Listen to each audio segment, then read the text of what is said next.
ڕۆژانە کێشەکانی نێوان کورد و بەغدا بەرە و دەرگا داخراوەکاندا دەڕۆن. ئەمڕۆ سەرۆکاتی وەزیرانی عێراق متمانەی خۆی بۆ لادانی پارێزگای کەرکووک دەربڕی و پەرلەمانی عێراقیش بڕیاری کۆتایی خۆی بەبێ ئامادەبوونی فراکسیۆنە کوردستانیەکان بۆ لادانی پارێزگای کەرکووکیان دەربڕی. مەکەثەت المەلەف ئەم مەلەفە بۆ پتر لە 2 هەفتە لای سەرۆکوەزیران مایەوە پاشان قەناعەتی قانونی بەدەست هێنا بۆ گێڕانەوە و ڕادەستکردنی مەلەفەکە بۆ پەرلەمان بۆ لابردنی پارێزگاری کەرکووک لە پۆستەکەی.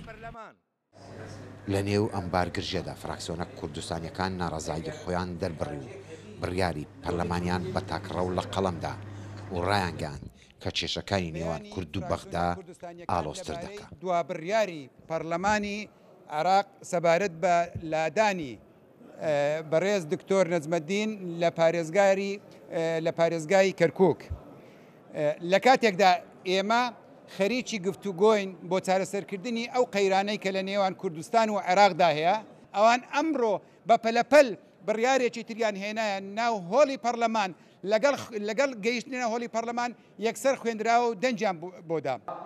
ئەندامێکی پارێزگای کەرکووک لە پەرلەمانی عێراق بڕیارەکەی پەرلەمانی بە مەترسی لە قەڵەمدا کە بێبێ هۆکار متمانەی لادانی پارێزگای کەرکووکیان پەسەند کرد.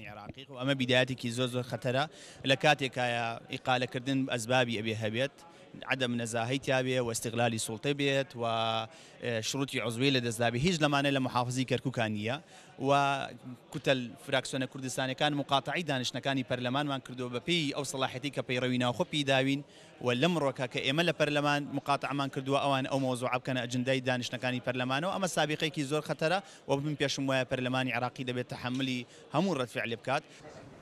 لەو کاتەی کە کورد و حکوومەتی عێراق سەرقاڵی چارەسەرکردنی کێشەکانن وەک دەوترێ پەرلەمانی عێراق گشت دەرگایەکانی داخستووە ئەمەش بۆتە هۆکارێک کە زەنجی مەترسیەکان بەرزتر ببنەوە.